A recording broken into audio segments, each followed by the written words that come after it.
What is you? Yo, what's going on, everybody? You are tuned into another episode of Chopping It Up with Q podcast, season 2, Deuce, Dose, whatever y'all want to call it. It's all good. And hey, man, you already know what it is. I'm in the building with my girl, the old woman. Wait, yeah.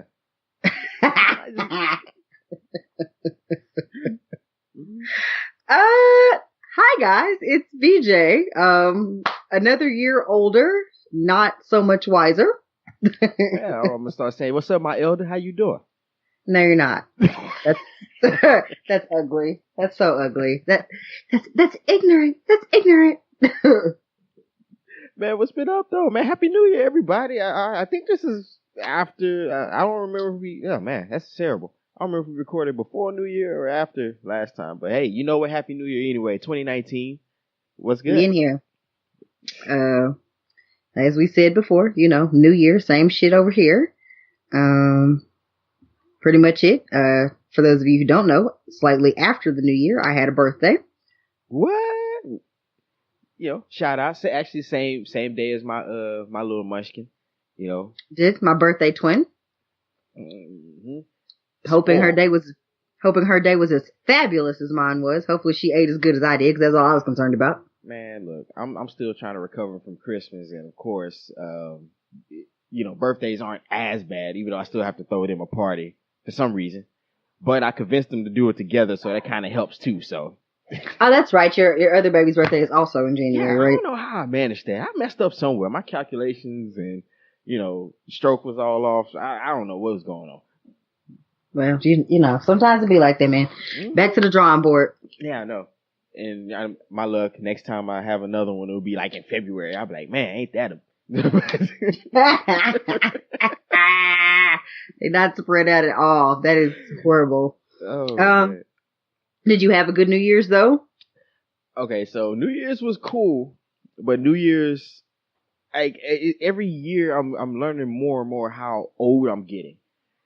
And I think I put this on Twitter the day of, and I was like, am I the only one who really wants to go somewhere?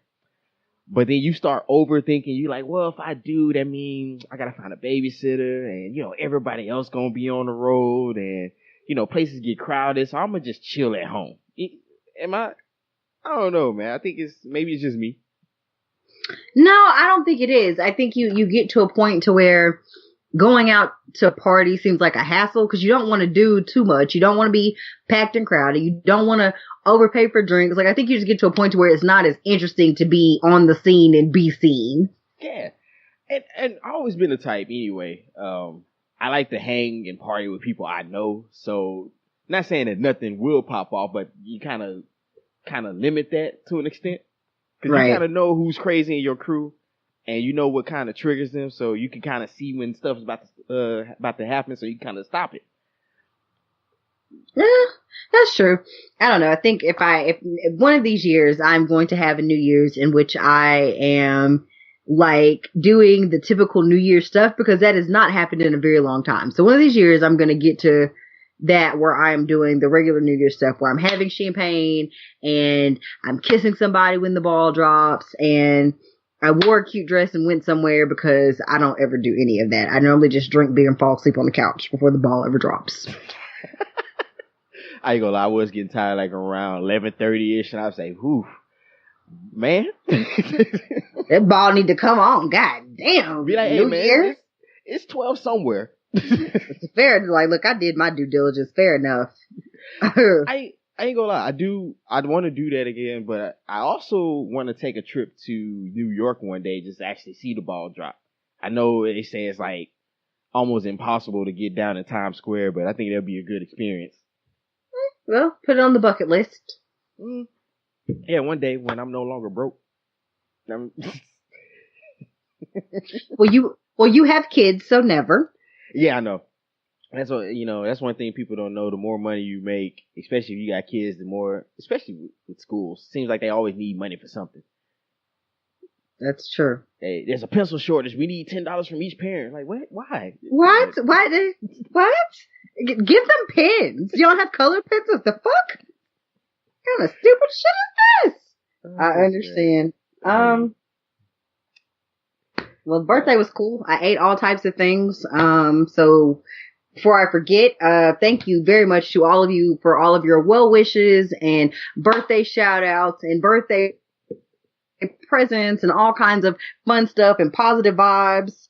Loved it. It was amazing. So Enjoyed it very much. You didn't get to ruin someone's life by sitting on their face this birthday, man? Or Oh, you fun. Okay, wow. Wow. So much. You put it on there. I just, okay.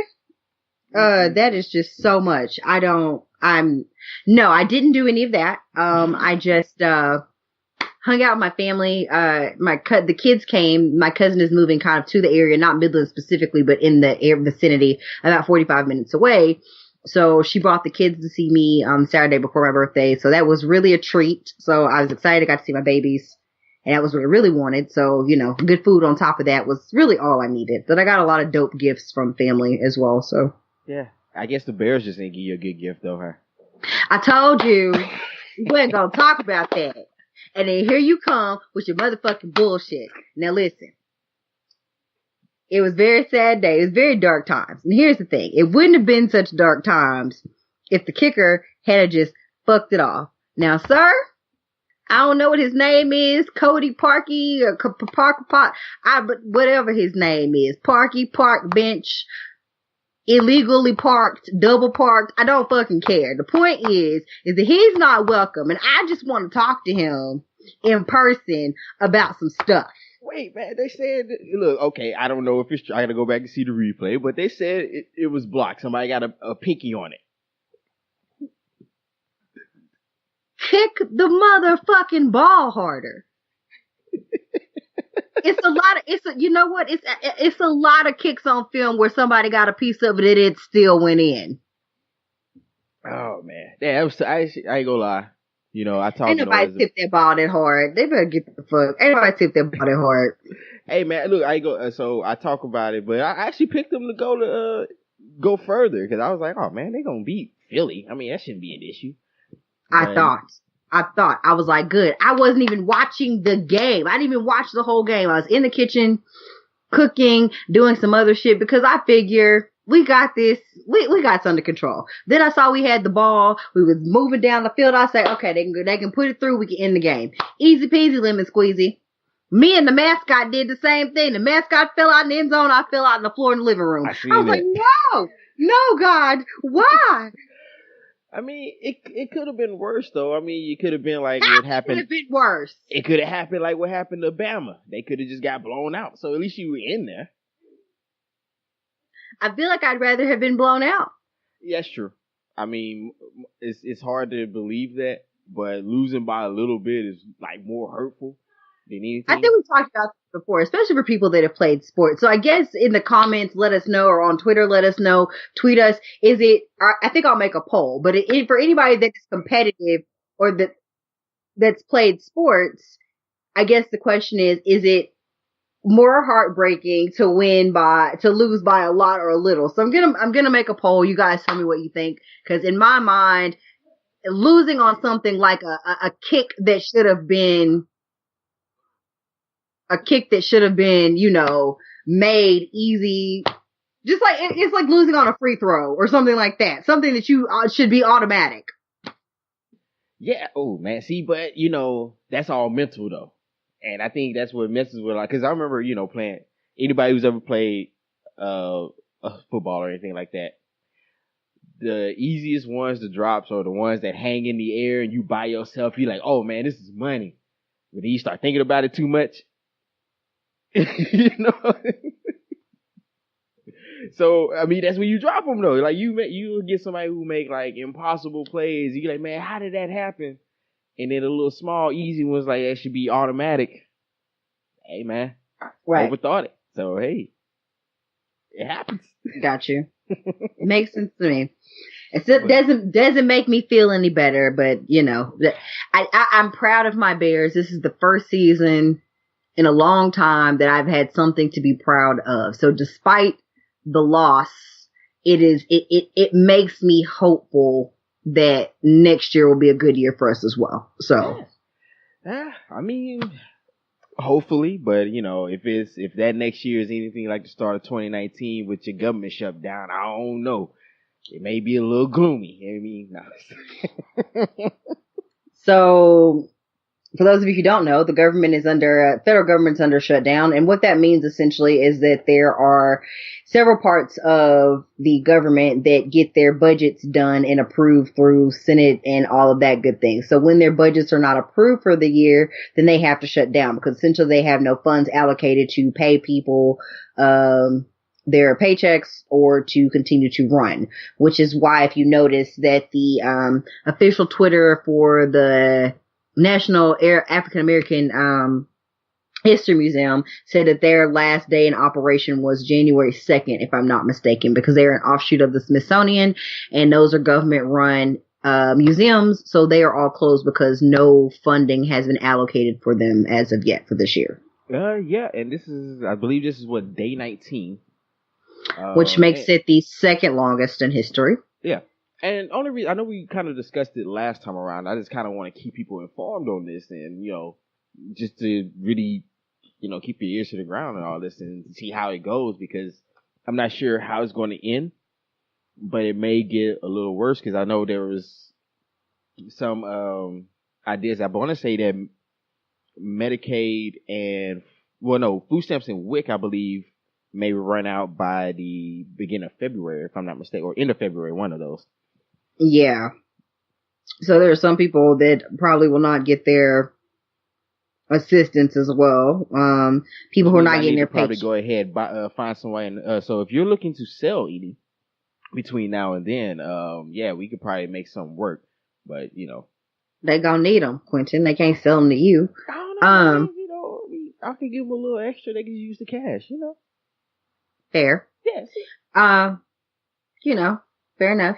I think it's also fair to point out now, keep in mind that during government shutdowns, these people are essentially on furlough.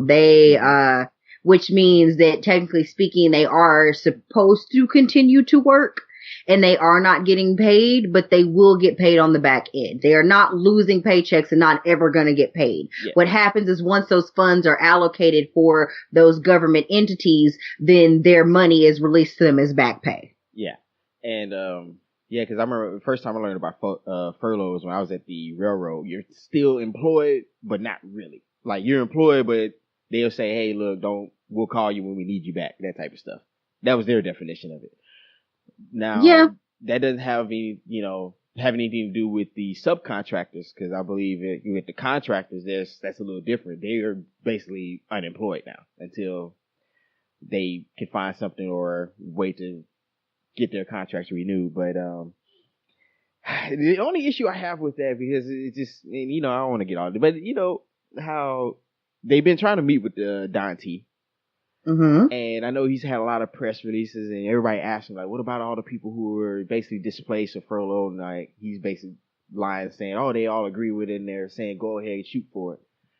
But you may get paid on the back end, but if you living off credit or something like that, you're gonna still have to pay that. So really, you still pay more in the end.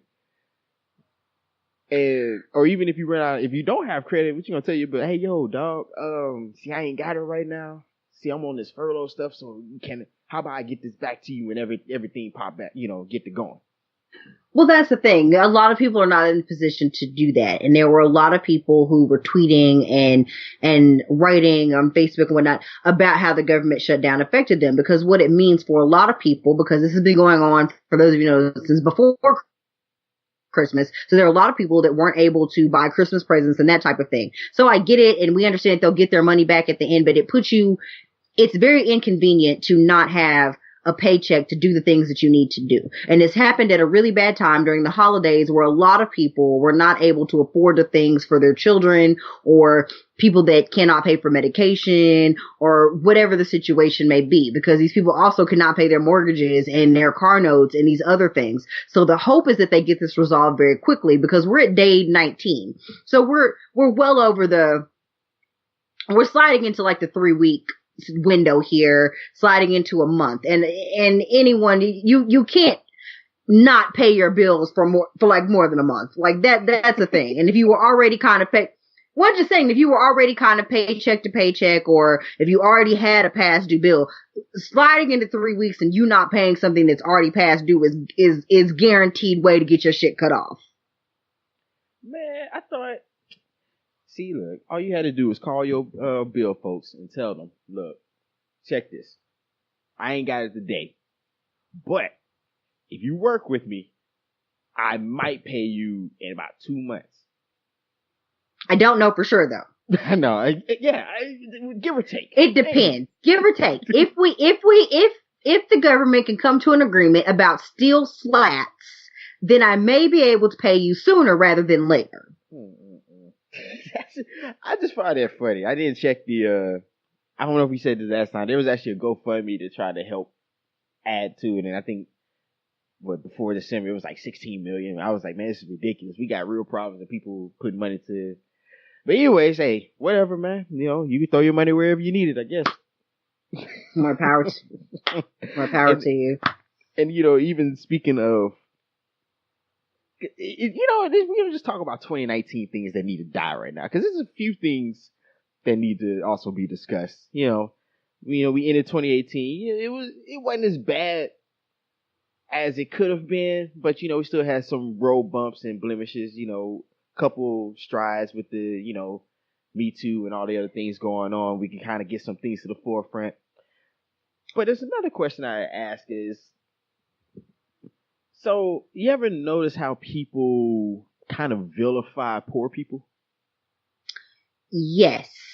For whatever reason in this country, we view people that are poor as less than. But I guess if you will further delve into your point, we can have more of a discussion about that. But yes. Okay. So they had some lady named Star Jones. This is actually the first time I heard of her, but apparently she's a founder and president of the Center for Urban Renewal and Education. Okay. And she was on, you know, everybody's favorite show, Fox and Friends. You know, the place where you go for all your great news sources, right? Well, if you're black and you go on Fox and Friends, then we can automatically discredit your experiences as a black person, because you were either cashing a ginormous check that is allowing you to sit there and listen to that bullshit or spew bullshit from your mouth, or you just really do not care. Man, what are you talking about? You know, Fox and Friends is the most genuine, unbiased source we have out here. Woo, okay, back to the story. All right. Woo! All right, well, the story. Okay, let's get into that. Yeah, speaking of this, she went ahead and decided she wanted to inform us on why, you know, we're overpaying and why, you know, we need to cut from SNAP, which is the supplemental, supplemental nutrition and assistance program? If I get that. Yes. All right, cool. Hey, yes. I remember that. So she basically said that a lot of people, instead of working, they're doing nothing but sitting around watching Netflix, streaming, and watching porn and getting high and shit like that. And interesting. Yeah. I never knew that. This is new to me. I was like, wow, that's great information that I needed. So next time I see someone with their food stamp card about to pay it, I'm gonna say, hey, lady, get off those food stamps and stop watching porn, and maybe ask them for a job application at Kroger. The bad thing is that there are a select few people who will take that as the truth. Oh, okay. I'm just saying, we've all met those people. You ever we've gotten arguments with people and they'll bring up just random BS with zero backings, and you're like, where did you get this from? And they'll quote a Fox article or something weird, like something off of Reddit, or what's that other one that people used to, I can't even remember. But anyways, but I just find it interesting that here we are in 2019 and they're still spewing lies about this particular subject matter, even though, you know, if food stamps were to no longer, you know, they were to run out, it's a lot of white folks who will miss out on the benefits versus Black and Latinos that they are trying to bar from it. Yeah.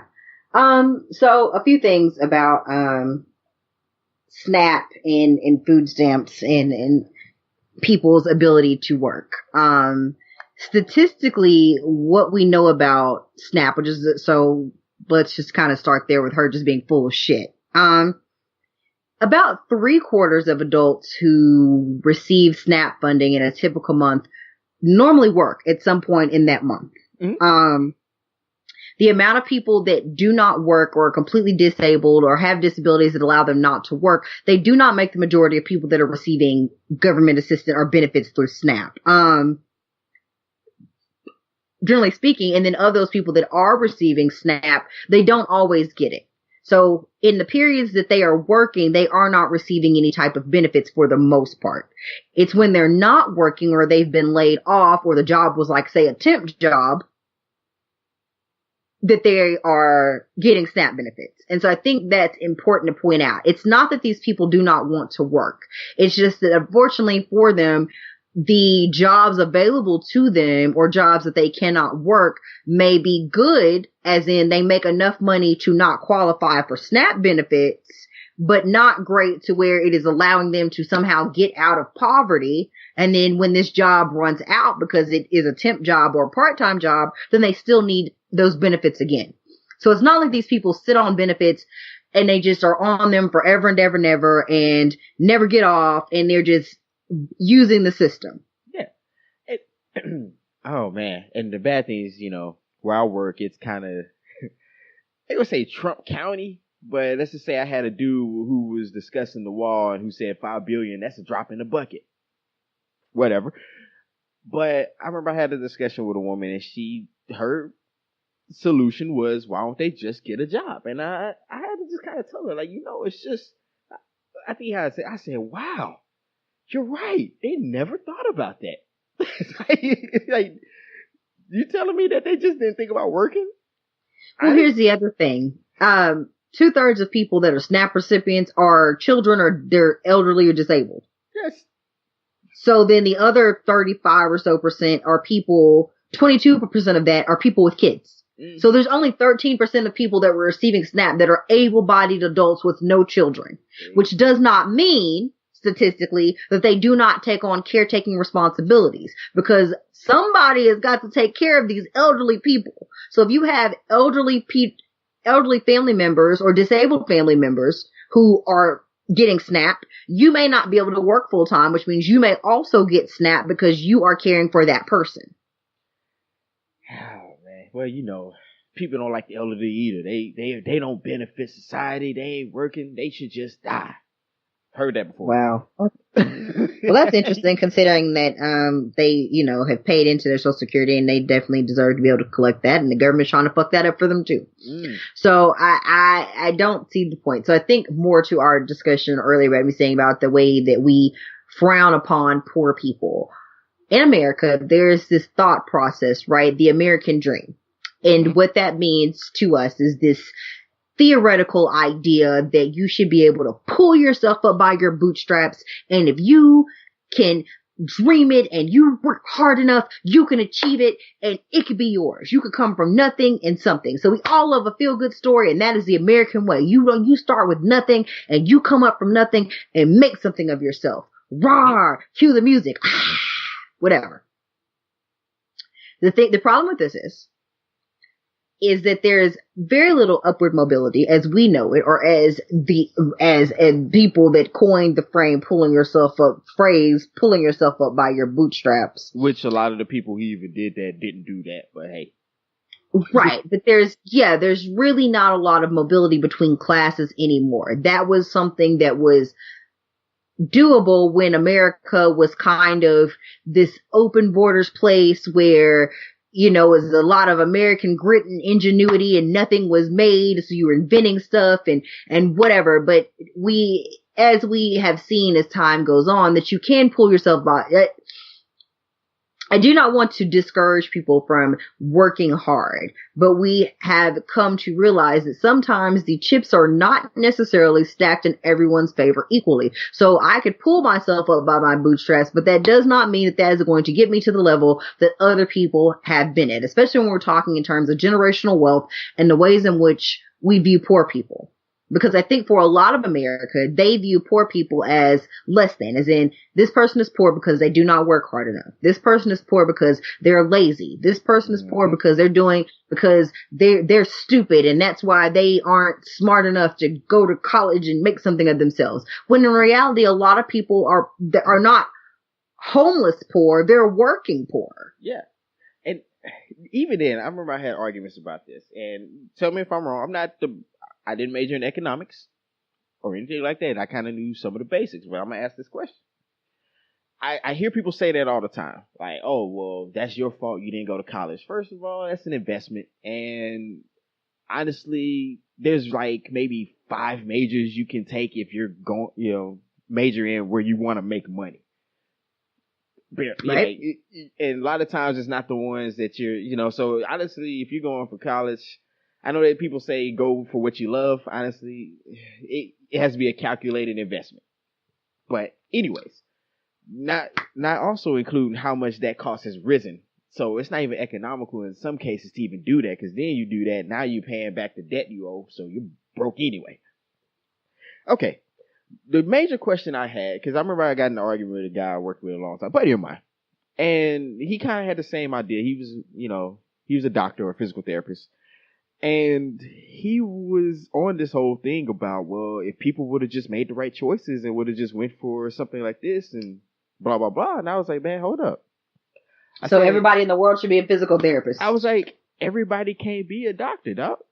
I said, everybody can't be a doctor. Everyone can't be a lawyer. Everyone can't own the business. Everyone can't be the investor. Well, I think everyone can invest in something, but they're not the big money investors. You can't be a bank, etc. I was like, even if that's the case, I was like, even when you create business, you have to have people serve functions in that business. But if we're telling everybody you got to own the business, who's doing the work?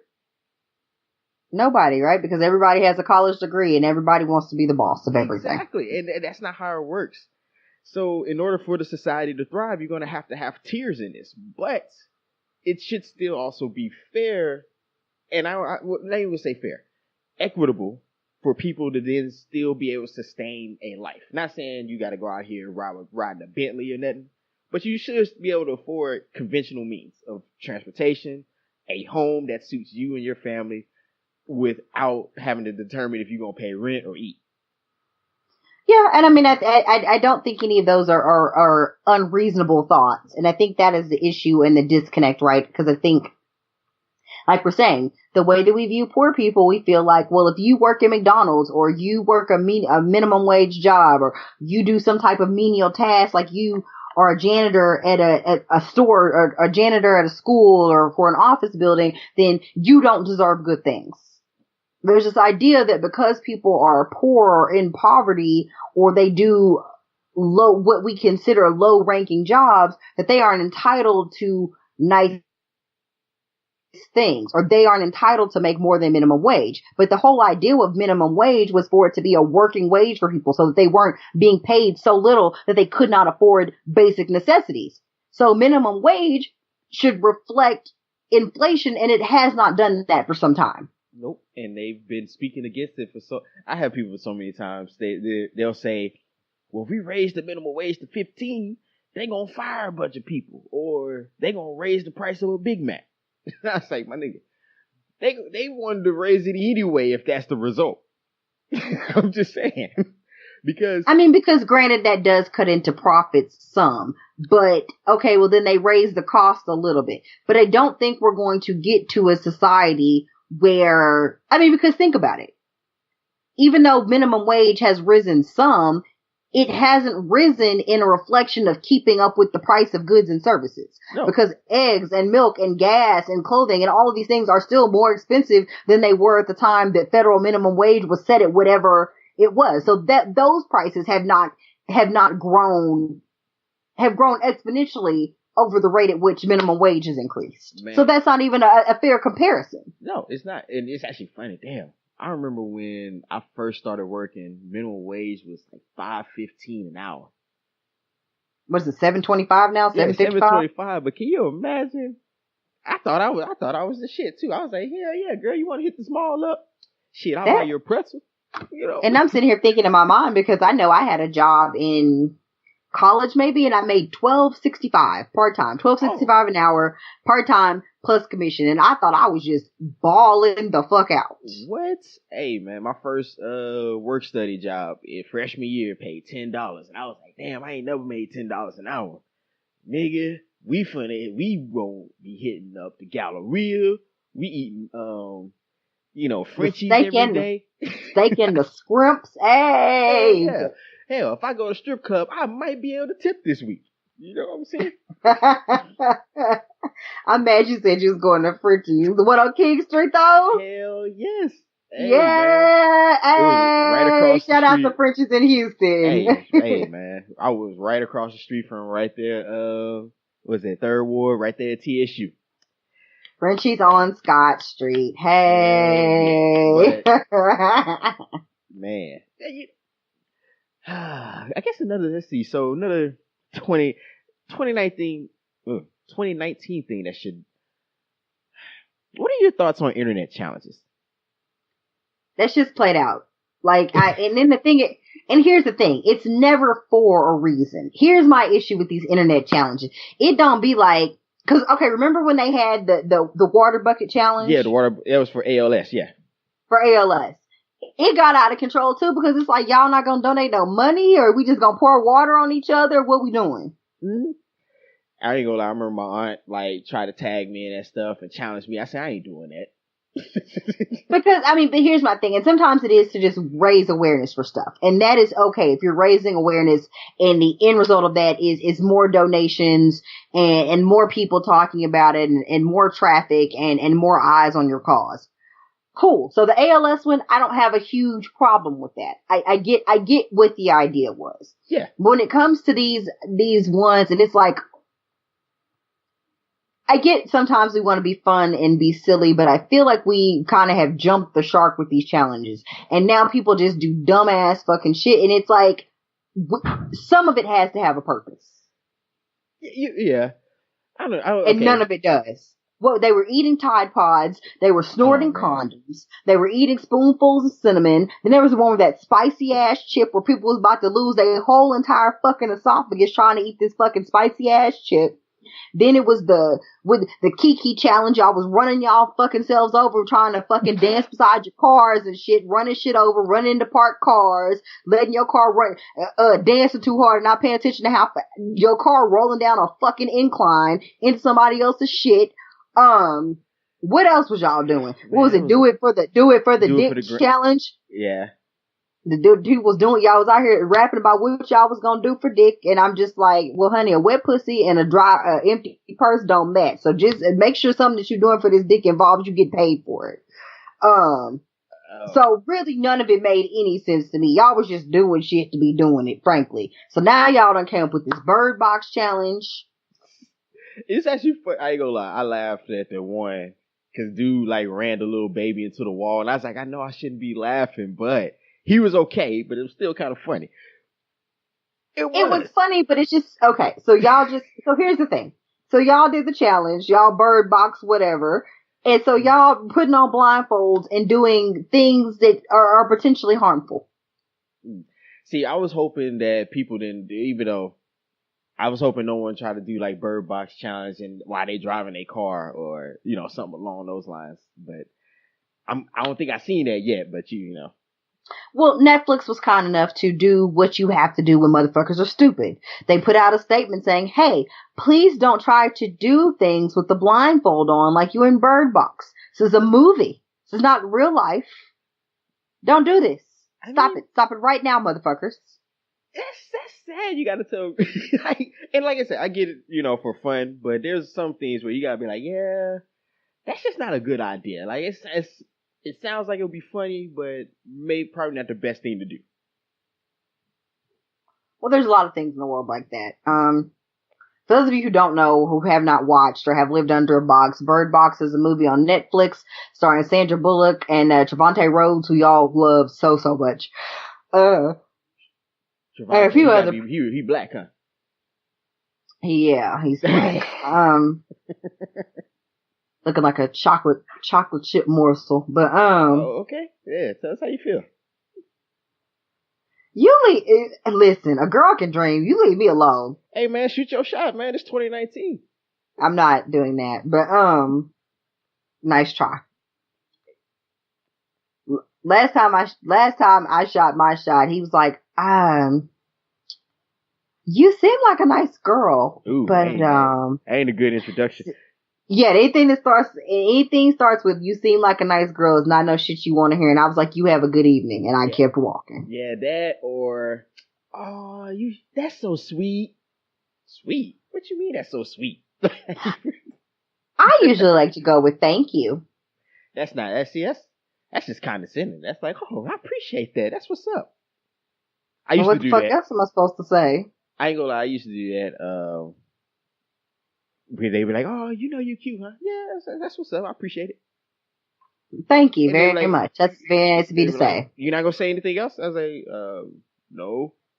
Thank you. Or no, back in the grade, I like you, right? Nah, I didn't know that. No, this is news. Really? I am shocked. Oh, man. But, wow. I'm trying to figure out how to segue into that. Oh, actually, that's pretty good. Just one quick thing to speak about, even with that whole liking people, sometimes they just aren't available. Similar to this guy who went on a blind speed dating. What was it, experiment, or was it just like? It seemed to be an experiment from what I could tell. So essentially it was an experiment, but was also kind of like a blind dating thing. So basically there was a female subject who agreed to go on essentially blind dates. So what it was is they had a screen. She sat on one side of like a sheet screen, and the gentleman came in and sat on the other side. And they talked and chatted. So essentially they had like a date of sorts, but without seeing each other. And so she goes through several suitors and then decides on one and says she picks him. They come from behind the screen there. And she was just like, oh my God, you're so attractive. And he was like, oh. And then she was like, yeah, I really would like to go on a date with you. And he's like, oh, I have a girlfriend. And she was like, what the fuck? He did that for men everywhere, where y'all play with y'all pretend like, oh yeah, he's so nice, he yeah we can kick it, and be like, oh man, I just want to get to know. Oh no, I'm not looking for a relationship right now.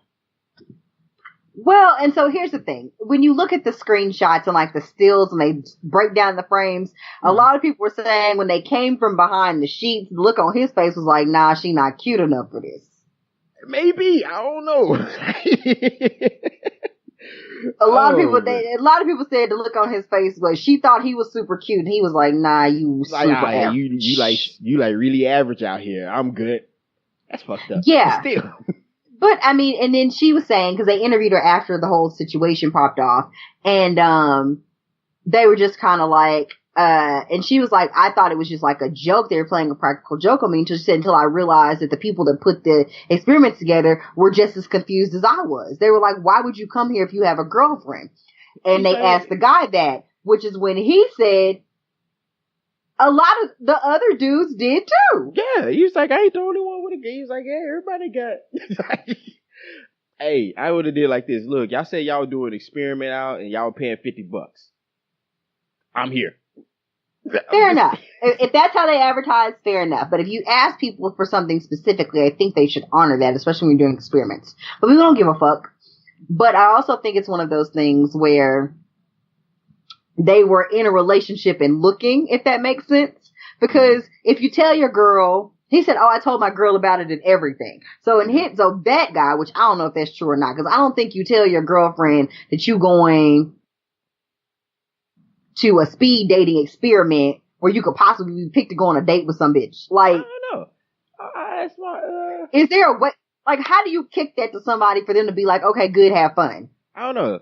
I would bring in my side correspondent to ask that, but she probably won't. I'm gonna ask that. I'm gonna ask my wife that, like, yo, if there was an experience, like, there's no money involved, but they just want to collect some data that I can go on a speed dating experiment and potentially get picked. Is that cool? See, and there's not any way for it to sound okay because here's the thing. Even in the most secure of relationships, I feel like your thought is that person goes there to go speed dating. And then what if they decide that they like that person? Because on the flip side, if that many men with girlfriends showed up for speed dating, in their minds, if she was attractive enough, they may they partake. might have actually went on a date with her. Yeah. Ooh, that's interesting. I mean, okay, that'd be like, would you have participated in it? Like, if they were to say, hey, look, we're going to bring in about 5 to 6 guys. We just want you to speak to each other and gauge them just verbally to determine if you want to be with them or not. See, here's the thing. Because this is going to sound really shallow, so y'all forgive me. I know y'all are going to crucify me for this, and it just kind of is what it is. Because, listen, looks are not everything, but them bitches help. And so the problem with speed dating, or the problem of what I have run into, is that normally when a nigga is telling me some flowery ass words and saying all the shit I want to hear, and I'm really vibing with the conversation, and then they pop from behind that curtain, they subject to look like a booger wolf.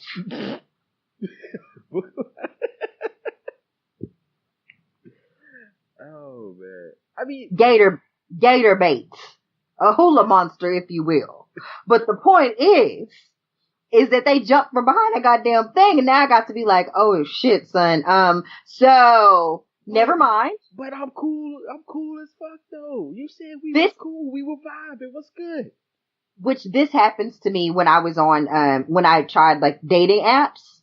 This happened to me very frequently, where they would have like a default picture that was not them. Like their Abby wouldn't be a picture of them. It'd be a picture of just something random, like a sunset or something. They put like a picture back from summer camp of '98.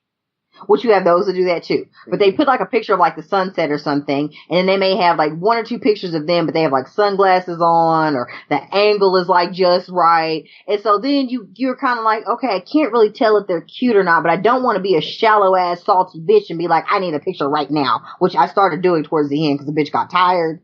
But initially I was like, okay, well, hey, how you doing? They get to talking, rapping, blah, blah, blah, blah. And you're like, oh, this person is thoughtful. They're intelligent. All the stuff they say is the right thing. And then you get to talking. They're like, oh, well, send me a picture. Or you send them a picture, and then they send you a picture back, and you're like, yo. My dude, why you didn't tell me you had like, a gap?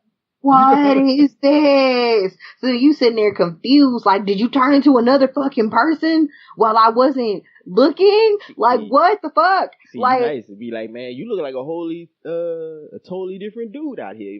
This is legit.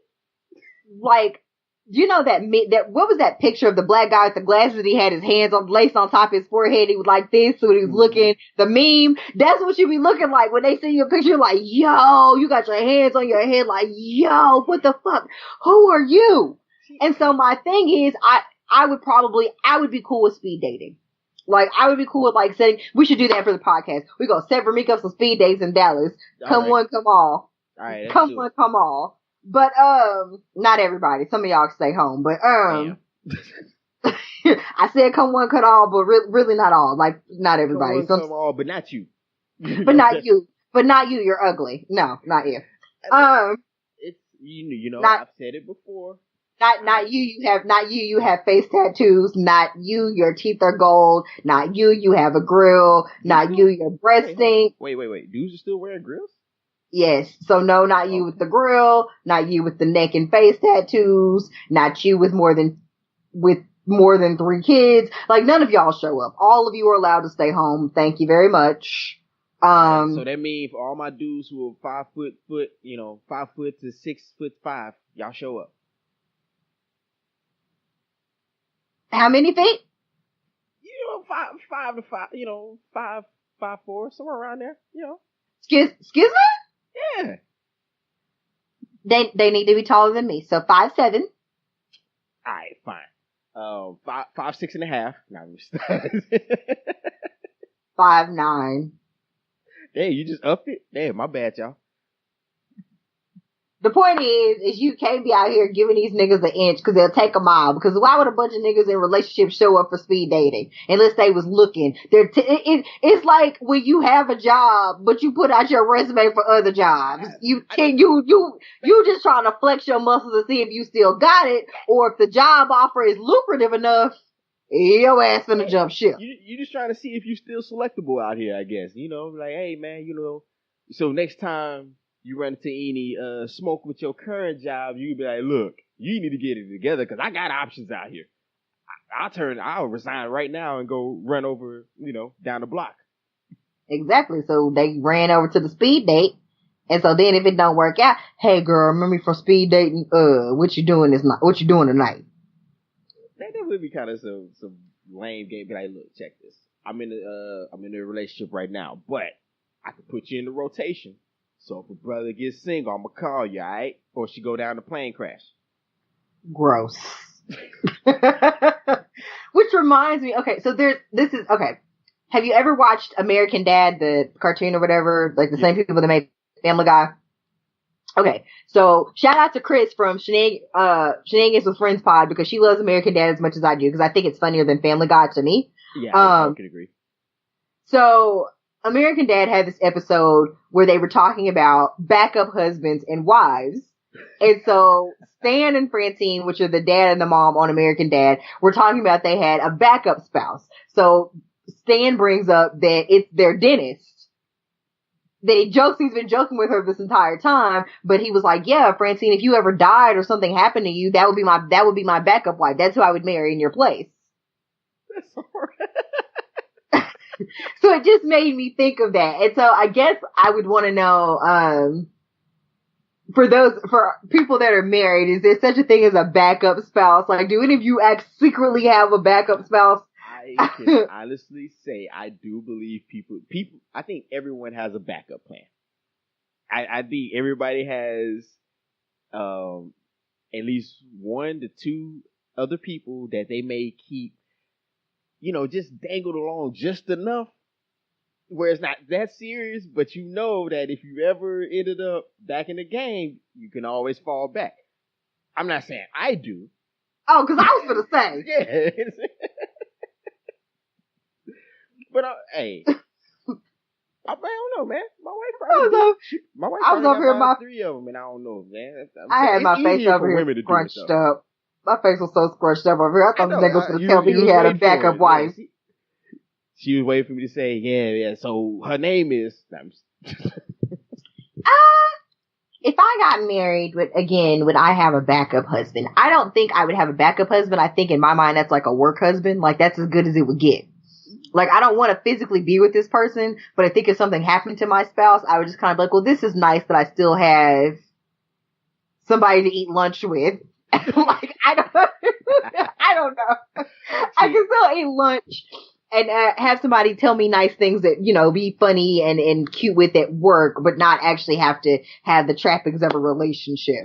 So. I don't know, man. Work husbands be the ones bringing your girl flowers and bringing her out for lunch, if you know what I mean. Mm-hmm.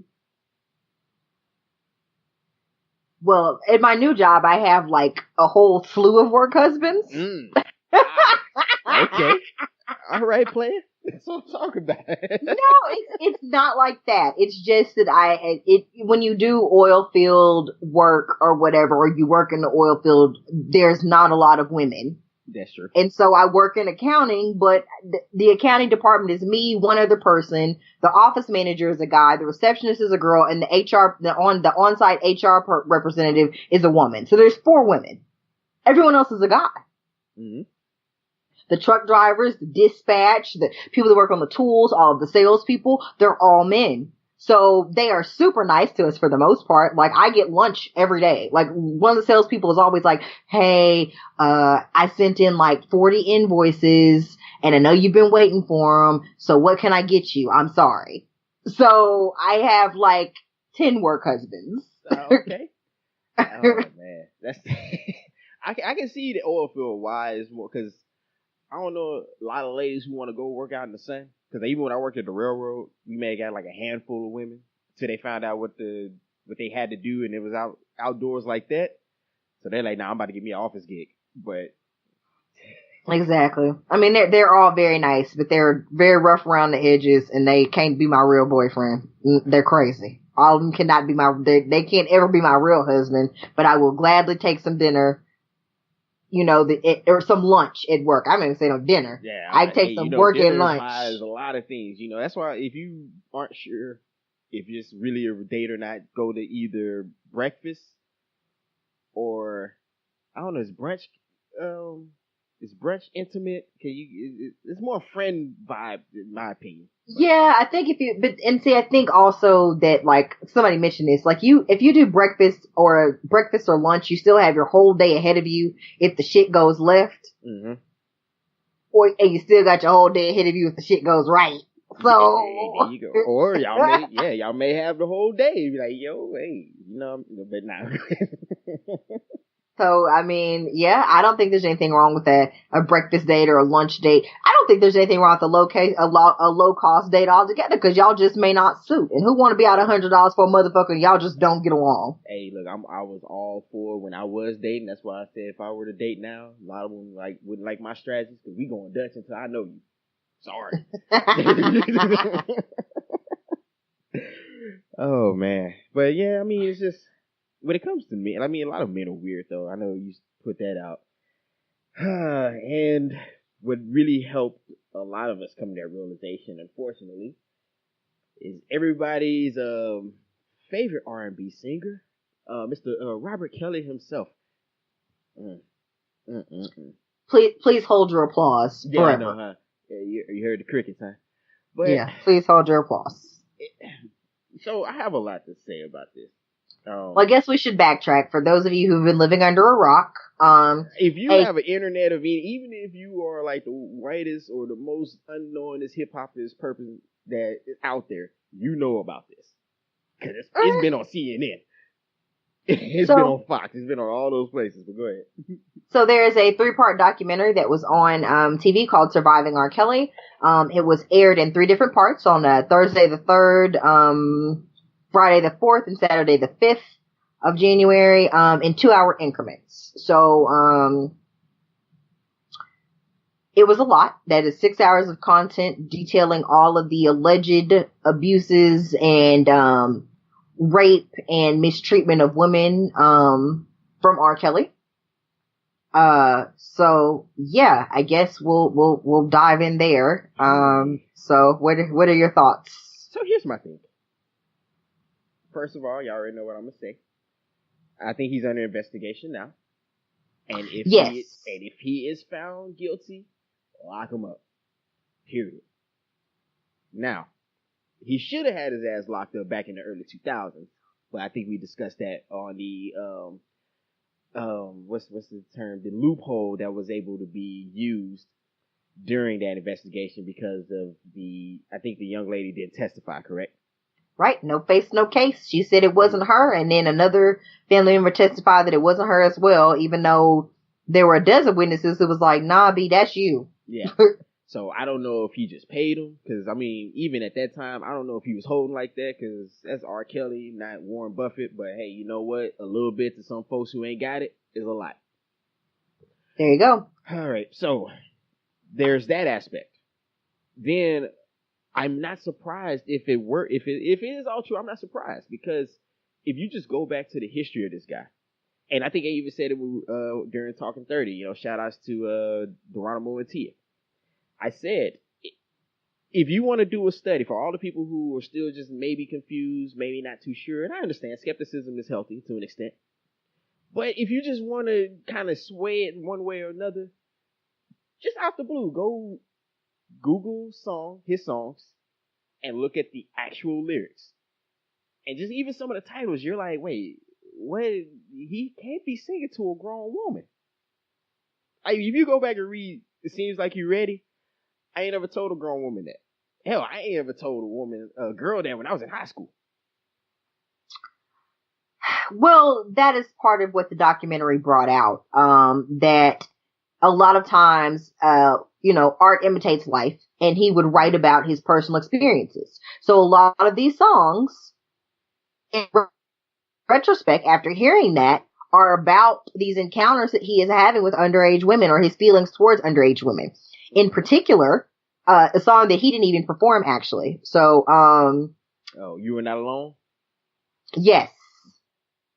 So, for those of you who don't know, R. Kelly wrote You Are Not Alone for Michael Jackson. And that video features Michael Jackson and his then wife Lisa Marie Presley. However, there is a bit in the documentary where one of the young women talks, well, she's a grown woman now, but she talks about being a young woman and contracting, I want to say that she said that R. Kelly passed along mono to her. So he picked up mono from some other underage girl that he was fucking with, gave her the mono, okay, so disclaimer. Mono, for those of you who do not know, is not a sexually transmitted disease. It can be transmitted through saliva. Right. So on and so forth. So she said, so in the documentary, she says that is where she got mononucleosis from. I do not know if that is true or not. It could be, it could not be. I think in her estimation, that was the only person she was putting her mouth on. So that is where she feels like it came from. So I will say that. Let's just clear that up now. True. I'm not the one that said that she got it from R. Kelly. That's what she said. Uh-huh. Now, if we go by that, she says she got mono from R. Kelly. It left her in the hospital. She ended up with Guillain-Barré syndrome. For those of you who don't know, that is just something that stems from... Messed everybody up with that one. Guillain-Barré basically is when you have... temporary paralysis that is an onset due to infection and fever. So essentially it left her paralyzed and she almost died. So she did eventually make a full recovery, but she says during this time, because at this point R. Kelly was supposed to be her full-fledged boyfriend, or that's what she thought. She says he did not call, he did not come by to check on her, not a single time. He finally, when her mom found out that she was fucking R. Kelly, the mom contacted him and he wrote the mom a check for $1,000. That's it. And so then he was like, but it's still bad. And then he said, I am so sorry that this happened to you. So here's the thing. That also happened. That is not the part that is crazy. The part that prompted him to write the song is that she thought she was pregnant. And when all this shit popped off with the being sick and shit, she miscarried. So he wrote You Are Not Alone as a way to placate her because he was thinking of her in her miscarriage. Oh, how generous. How kind of him. Yeah. Yeah, man. I mean, it's like Heal the World, but for rapists. Yeah, exactly. Man, because I mean, here's another thing. I do believe that if you listen to a lot of his music, a lot of the titles of his songs, so on and so forth, that like I said, you take I don't see Bump and Grind. My mind's telling me no, but my body is saying yes. That's almost implying like, yo, I know I'm doing something wrong, but yeah. See, just thinking about it, you're like, oh shit, it's horrible. It's just gross. But all of it's gross. Now, even the whole situation like with Aaliyah, and I have beef with her. I mean, was it confirmed that he actually married? I remember they said it was rumored and it wasn't true, and they both tried to deny it. But because what is the gentleman's name? Torre or whatever. Remember at that point he was working it for MTV, but he was not on air. He was just kind of in the desk doing research and stuff, because I think that's when Kurt Loder was still on, the white guy with the kind of floppy haircut. I think he was still corresponding for MTV. But it's my understanding that they got inkling of it, got word of it, so he called the courthouse and had them fax over a copy of the marriage license. So there was a confirmed copy that he got from the courthouse that those two people were married. Now, in the documentary, the driver or ex-manager or handler or whatever says that they forged documents to say that Aaliyah was 18 so that they could get married because she thought she was pregnant. Oh. See, I thought she had got permission from like her parents or something, and that's how they were able to bypass it. No. That's what I was wondering. So, all right. So that changes my view on that. That was already a red flag there too. I mean, there's that. There's the whole situation where he was in a concert and took his time out, took the time out to say, "Yo, if you want to come home with me, you got to be 18." And he had a big old sign that said 18, and I'm like, "Yo, no, I understand 18 is legal, but why you starting at the bottom? Like it's like saying I just want to, I'm starting from scratch, yo." Why would you not want somebody your own age? I think is the question here. But I think what I will say is the thing that I took away from the documentary, is that one, in so much that we are talking about R. Kelly being predatory towards women, and all of these things, this is not a deep dark secret. This is common knowledge ago that he was being predatory towards these women. Anybody growing up about the time that R. Kelly was in his heyday, especially in that age group, that 15, 16, 17-year-old age group, they all have a fucking R. Kelly story. This is not news. It was the running joke that he was, he was allowed free reign at the school he went to, so he had access to these women. And what I also gathered from the documentary is that there were many, many people assisting him. You know what I'm saying? Like, no, he was being enabled. Right. He was being enabled because somebody who is essentially, he's not illiterate, but somebody that is not very good at reading and writing, essentially, or not a very good reader and writer, has people around them to do their taxes. They have people around them that take care of arrangements and read contracts for them and set up whatever they need set up. So if that is the case, then somebody else had to be setting up these hotel arrangements and making these payments and flight plans and all this other stuff. So basically the people on your payroll, because they didn't want to stop getting a check, were enabling your behavior. See, that's another issue I have too. And I guess I can only speak for myself. I can't speak for everybody else. I'm sorry. I have no problem walking away from any job regardless of how much I'm getting paid. And of course, I know this isn't like on the same level, but hell, I walked away from the job because they told me I had to work Super Bowl Sunday. I'm just saying. So at the end of the day, there are more jobs. You wouldn't have to specifically work for him in order to keep getting paid. You'll be like, hey, look, all right, look, no, I'm not doing that. And if that's not, what's it? Go ahead. But I was going to say, but I think for a lot of them, their thought process was, he has the ability to end my career. I don't care. And I guess that's me. I wouldn't care. Because if that's what it takes for me to stay in this, I can't do it morally. I have ethics. And I'm like, no, I'm not doing that. Which I think is a good thing. So, I mean, because I wouldn't be okay with that either. But I think that's the point. These people are sitting here, which, I'm glad that these women are getting to tell their stories. I am very glad about that. But it brings to light this idea that he had these people helping him collect women and helping him get these women away from their families and whatever else. So he had help in this. So these people were complicit in his behavior. Yeah, he's basically out here collecting them like Pokemon. He was. And, yeah, it's just insane. The other takeaway from all of this is that aside from him having help, what it seemed like to me is that for a lot of these girls, he was promising them this idea of stardom, right? Uh-huh. He's telling them that, you can come here and audition and sing your song, and they're thinking in their minds, this is my big break, until they get there. And like you said, it's a moral thing. They're thinking that, okay, if this is what I want to do and he just wants to sleep with me, then I can suck it up and let him sleep with me, or I can give him what he wants so that I can get what I want, because this is my dream and this is what I have to do.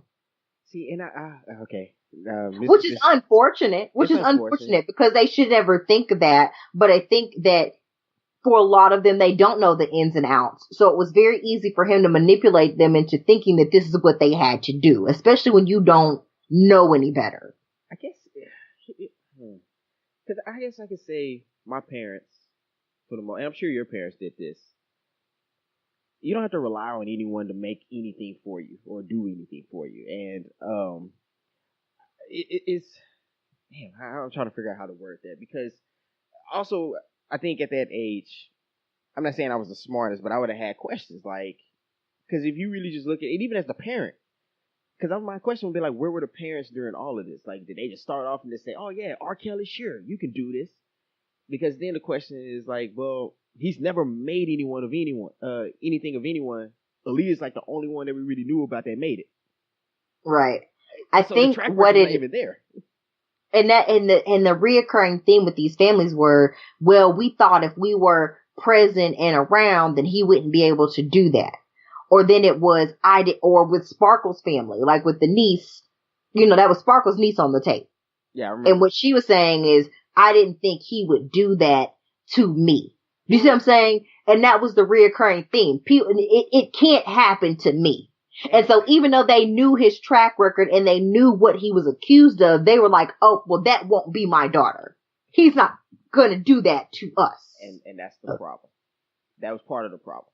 He is still at fault regardless of what I'm about to say here. I have daughters. I'll act the same way when I have son, but just for context, I only have daughters, so that's all I can speak on. No, they are not allowed to hang with any grown person that is not related to them, or I check off. I remember, I know it's actually funny because me even being a young man, I wasn't able to move around like that. Like, I remember the first time I asked to spend the night at a friend's house. My mom said, no, I don't know them. That was that. That was just the end of it. Okay. Right. And I remember even me when my baby girl, so she was 3. And at the time, I was still having my grandmother or whoever, my dad, whoever, could watch her because I didn't want to put her in daycare.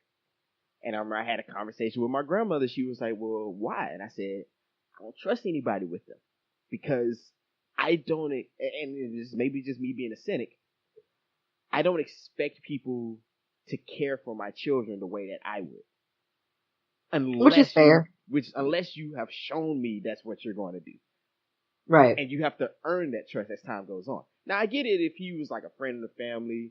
He came around about 10 Christmases and you like, oh yeah, that's Uncle Kels. I know him like that. And then that happens, I understand where there's a manipulation aspect. But if this is a brand new dude and you didn't entrust your children to this guy, what are you thinking? Regardless of what he promised, hell, they could promise to say, yeah, I could make him a billionaire tomorrow. No. But I think what also happened is, because I'm not going to make excuses for these parents because somewhere there was something in disarray. I think in my case, it's one of those situations where you were hoping they made it big because you wanted the break. But that's my opinion. We'll go ahead. No, and I agree with you, but so then there was also this aspect of this element of them saying, I was going with them to these things, especially for some of them as time went on. Now, there were some where R. Kelly met them and their parents thought they were at school, or their parents thought that they were at friend's house, or their parents thought they were doing other things and they were sneaking away to R. Kelly's home. So for some of these kids, they were making poor decisions and leaving their parents out of the loop about things, and that's how they were able to fly under the radar. So I guess, so in that case, were they just was he like just pulling up, pretend like he was a friend, and then just No, they were going to him. No, they were going to him. Oh. You see what I'm saying? Like, there were some, like, for one, the one girl on the show, she met him at his trial for she met him at the child pornography trial. What? Okay. Because she was saying that essentially she would go to school and her mom thought she was at school. So she cut class to go to the trial. She was an R. Kelly super fan, so she would cut school to go to the trial. And she would see him outside walking into the courthouse every day, and she would be like, just keep your head up, just all these positive affirmations. And so then she met him somewhere else later, and he's like, I remember you. You were at my trial. Thank you for your support. Wow. So, I don't know. And she was 16. So that's what I'm saying. I don't think in all of their cases, I think that they had parents who live in Chicago, who had minimum wage jobs, or were trying to work as much as they could to make ends meet. And so they weren't always able to pay attention to their children. So if your child is telling you, I'm going to school, and they're going to school, and you're at work, and their kid cut school to go to the R. Kelly trial, how do you know that? Man. Especially if they wait until attendance is taken and then leave. Yeah, because most of them used to be like, if you stayed at least to like fourth period, you were there for the whole day. Right. So then at that point, it's like you can't even, you know what I'm saying? And this is back in early 2000s or whatever. So there's not really cell phones like that yet. So they call your mama and y'all don't have an answer machine. She don't know you skipped school. See, and that's because I know people bring that up. And that is one variable. Now, it's hard to speak on that because I remember my wife, her being the troll that she is, she put on there too. She was like, some of y'all that are upset, I get it, but don't pretend like you weren't that one who had your 25 to 26 to 28-year-old boyfriend coming to pick you up after school every day. But that's the thing, because it was acceptable or because something was accepted, that does not make it right. No, it's not. And I think that is the problem that I've run into with a lot of conversations with this. It always falls back to that aspect. Oh, well, all these girls had older boyfriends and this, that, and the third. Okay, but in retrospect, then, okay, and we're saying that here's my thing. Mm-hmm. We move the goalposts as people. We're calling these women 15 and 16-year-old, oh, well, they knew what they wanted to do and they had these older boyfriends and they were just fast, blah, blah, blah. But then if some shit pops off and they trying to get put in jail, we don't want them tried as an adult. But they're adult enough to make decisions about sex, right? But they can't be adults in any other aspects of their life. Yeah. So it's that sliding scale. It's either Uchiwali or it's one mic. You either want them to be an adult or they're not a fucking adult. So if they're not an adult for everything else, then at 15 to 16 years old, the law is pretty fucking clear on that. They cannot sexually consent to anything. So if your mom and daddy let you have a 25-year-old boyfriend that was picking you up after school, the person in the wrong here is your 25-year-old boyfriend and your mom and daddy for allowing that shit. That's true. You were traumatized. You were a kid. You could not consent. So it's still statutory rape, even if you feel like you wanted it and you were so in love. You're 15 years old. Your brain is not even fully developed for you to know what the fuck you want anyway. That's why teenagers make poor decisions. Exactly. Hell, most of us make poor decisions up to 30, and that's what I'm saying. Exactly. So to then put the onus on teenagers about making good life decisions when there's a 25-year-old involved that should be making the good life decisions, it's completely crazy to me. So yeah, they might have been getting picked up by adults, but the adults need to be in jail. And the people that were like, oh, that's okay for that person to have a 20-year-old, 25-year-old boyfriend should also be in jail. Well, you don't put the onus on a victim for being victimized. They may not, like most people that are abused or victimized, they don't know it until in retrospect. So now because the shit happened to you, we're supposed to let it be okay for other people? Yeah. And that's the funny thing is that it wouldn't happen if the men would just say no. Regardless, and I'm like, look, like I said, I understand those. Some of them can be pushy. Oh, we can do this. Oh, I can. No. Period. Don't call me. Why you have my? It's a lot. You just say no, because at the end of the day, you are the adult. And I think I said that we were talking back and forth. I was like, at the end of the day, I hear that, I understand that, but you still have to make the decision. I mean, that's just what it is. And if you don't want to take the chance with prison, no. You make that how bad you think she is. No, that's just it. And that's the part that's confusing to me, because you know that it's something that could possibly get you jail time. And we're not talking about no itty bitty jail time. We're talking about serious ass jail time. That's like the equivalent of you robbing a Jiffy Mart or something, robbing a fucking convenience store at gunpoint. You know you possibly could do some serious fucking time. So if one of your friends call you talking about, hey, come rob the convenience store with me, and you say no to that, why is it hard for you to be like, no, I don't need to fuck a 15-year-old? Because I don't know, man. Because here's the thing. In my mind, the shit is the same. Yeah, it's not even just the jail time. That is a scarlet letter you wear for your life, because you will then have to register. So there'll be, you know what that means? Certain jobs can't hire you. If you were a teacher, you can't do that no more. Can't work around you. Can't live certain places. Exactly. So you're looking at, for a few minutes. Because let's be honest, everybody ain't popping out for an hour. So for a few minutes of what you think is fun, because she fine, you got to deal with all those consequences. Is it worth it, really? It's not, but that's the thing. When you're in the position that R. Kelly is in with money and power and access, then if that's your predilection and that's what you're into, people are going to keep feeding you these girls. They're going to keep allowing you to have these abuses and do what you want to do. That means that R. Kelly doesn't have real people in his corner because. No, he does not. No, and honestly, I'm also another thing. I know Master P came in and talked about it. I don't know why, but Percy Miller thought he had to interject on it. But I do agree with him. If it were my child, first of all, she wouldn't have been around there. And if I would have caught her around there, R. Kelly probably, I would say, y'all better come get him or I'm going to kill him. That's simple. Right, but and here's the thing. I can agree with that to a certain point, right? But I think that, like I said, specifically for some of these people, these people in their stories, the thought was specifically, he would not do that to me. Like Sparkle, the niece, her daddy was the bass player. I know, but here'd be the question is like, and so they're thinking in their mind, why would he do that to us? And we're good, and we've known him forever, and we work for him. Why would he do that to our kid? But then the other question, realistically, in your mind, should be, why wouldn't he? Exactly. Why not you? He has made special. You have made it easy for him to do the thing that he wants to do. He wants to have contact with underage girls. And you have given him that by bringing your underage daughter, son, niece, whatever around him.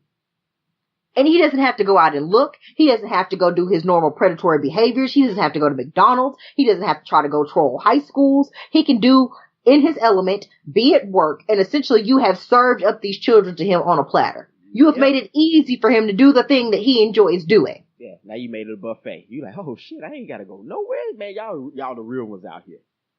Exactly. And it's just insane to me that people think that their kids could be any different, or that he could do something like you were saying. The thought that these people felt like he could enhance their kids' careers is just mind-boggling to me. Because my thought is, if that was indeed what you thought was going to happen, why would you not keep a closer eye on your kid? Man, look. For instance, because I cannot say the same thing has happened. This is not on the same level. I played because you can't obviously with sports, but for people that have played sports or have done anything competitive, sometimes your coach will be like, hey, practice is closed. Yeah. So people can't sit in the practice, whatever. That happens, but you're also not one-on-one, and your coach is not you're inside of the gym doing a sport with the coach coaching surrounded by 12 other people. He can't molest all of you in the goddamn gym when you're supposed to be having basketball practice. Mm-hmm. So even if he's saying in their minds, why would you be like, it's okay for me to drop my underage child off at a studio with grown people when you see all of this shit about what happens at studios anyway? What? And why would you drop your child, which granted in some of their cases they said that the children were coming there, they weren't taking them, that's where they were going. Like the one girl, she ran off and they didn't know where the fuck she was. They had to come get her from the hotel. They didn't know she was in no fucking hotel with R. Kelly. They had to go get her. And he was brainwashing her a little bit at a time to where eventually when she got away from them, she just didn't come back. Wait, hold on. Did they catch him in the hotel with her as well? They weren't having sex. She said they basically showed up at the hotel. The daughter wasn't answering her phone. They showed up at the front desk. They're like, hey, our daughter's here. She's underage. She said she's at this hotel with R. Kelly. We need to find her. And they're like, we don't have no R. It's not, R. Kelly is this thing here. They're like, okay, we can call the police then. We know she's here. We've talked to her. We can call the police. We can go. And they said when they started banging on all the doors, asking people what floor he was on. So eventually security came down. Called up to his rooms, found the girl, she came down. The girl was, of course, upset. Oh, you ruined my big break, and now I can't be a singer, and this, that, and the third. And it's just like, girl, sit your ass down. Make me fuck you up. And at that point, I would have fucking lifted her off the ground by her goddamn throat and been like, bitch, you keep playing with me, you'll never sing again. You'll never say another word. And look, Here's another And y'all can thing. call it child abuse if you want to, but if it keeps my baby from being molested by fucking R. Kelly, I'd have told her I'd have fucking karate chopped her in the throat. Might not have done none of it, but the threat of it should be great enough that she don't go looking for that nigga no more. Look, I don't mind. I would look. I'm one of those one. I've done it before. Okay, you want to act up? You will go to school. You will go home. I will take off and escort you and stay with you the whole time.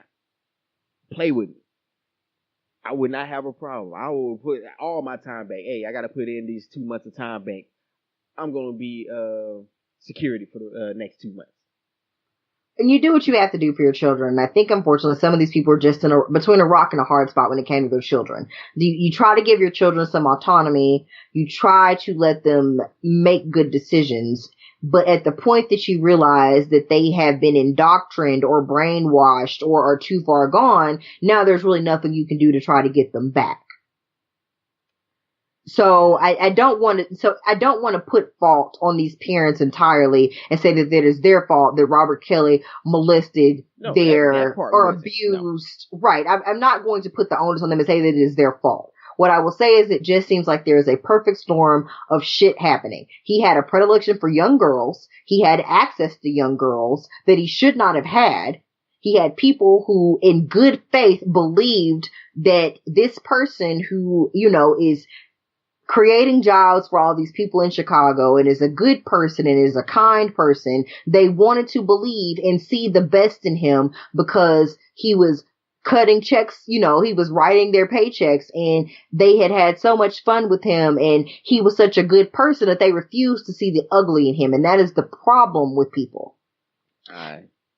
When people are rich, we assume that they are inherently good in the same way that we assume that poor people are, for whatever reason, inherently bad. Which is why when stars, think about it, when stars say stupid shit on platforms, people are like, oh man, I'm disappointed. I really like their music.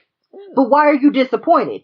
Who ever told you that they were smart or that they were going to say witty, thought-provoking things if there wasn't a catchy beat? Yeah, no, nigga, you just another nigga with an opinion. That's how I look at it. Exactly, but I think at the greater whole of people assume because these people are actors or singers or whatever, they expect them to say something and they want them to have these great opinions, and some of them are garbage, and then they're surprised. That's a matter of fact, that comes into another good point too.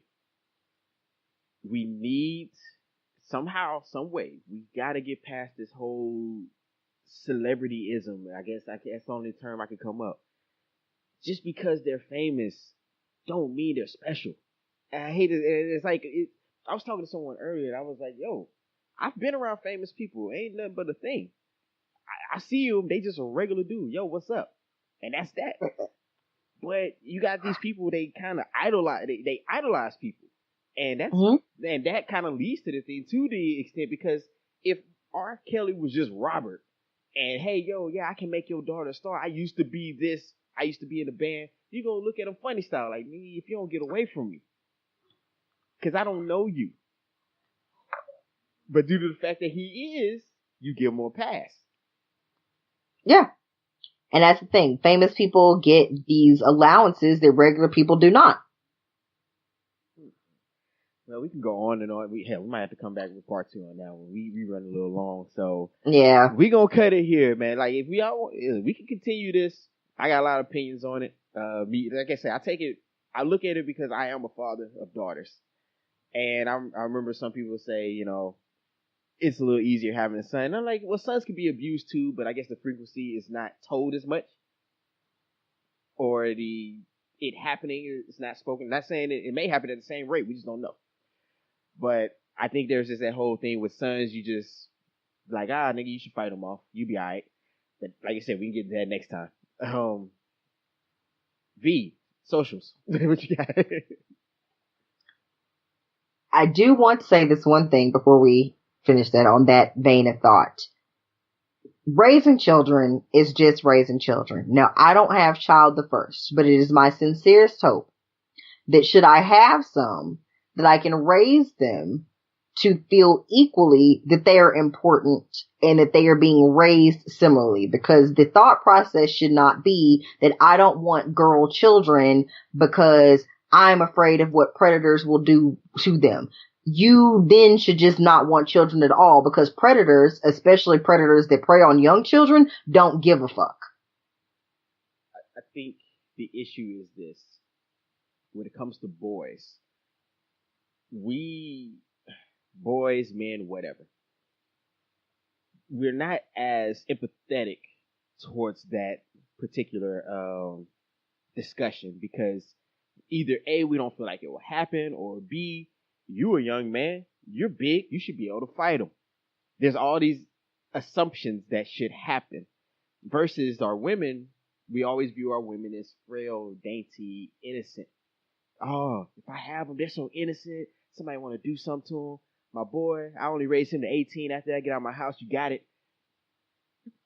But that's, like I said, it's a whole discussion. It's a whole other story. So I think the takeaway message there is we have to get to a place where we are comfortable allowing boys to be not only themselves, but to express themselves in a way to where they are not afraid of speaking out should said abuse happen to them. Yeah.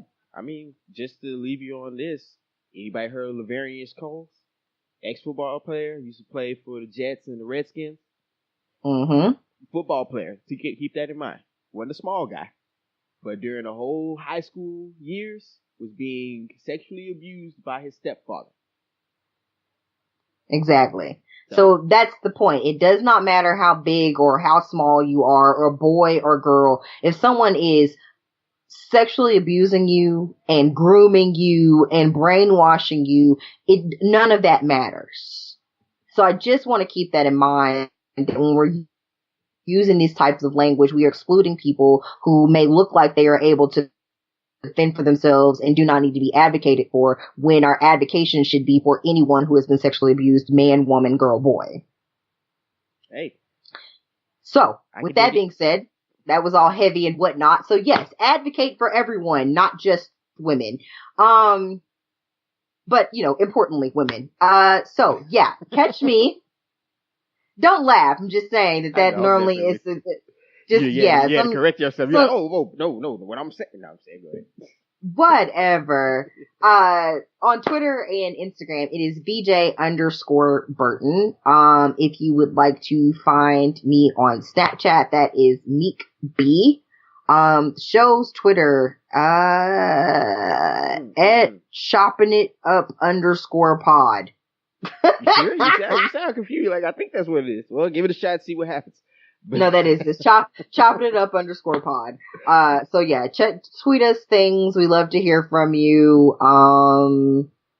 If there's anything you want us to discuss at any point, just tweet it at us or hit us in the DM. We'll answer and we will try to oblige you. Yes. Let's see. You can catch me at _Q_D_great Instagram, as well as on Twitter. I may be a little slow this time because the semester just started, and apparently one of these classes is supposed to be like real project heavy. So I may get one tweet here and there from me, but I'm still alive. Don't worry about it. But yeah, man. This one ran a little bit longer than normal. I understand if you may have to break this up. I'm sorry, but it was just a lot to discuss this time around, and just want to leave people on these types of thoughts. Don't assume one way or another, but also be willing to hear and listen to what's going on. And don't just cut them off because you just assumed, oh man, they just trying to ruin another black man. That's manifest another discussion for another day too. But other than that, man, all the people who have rocked with us this long, we appreciate it. And all those people who have brought on new people, or you just stumbled across this, we appreciate it as well. Yes. Other than that, man, we up out. Laters.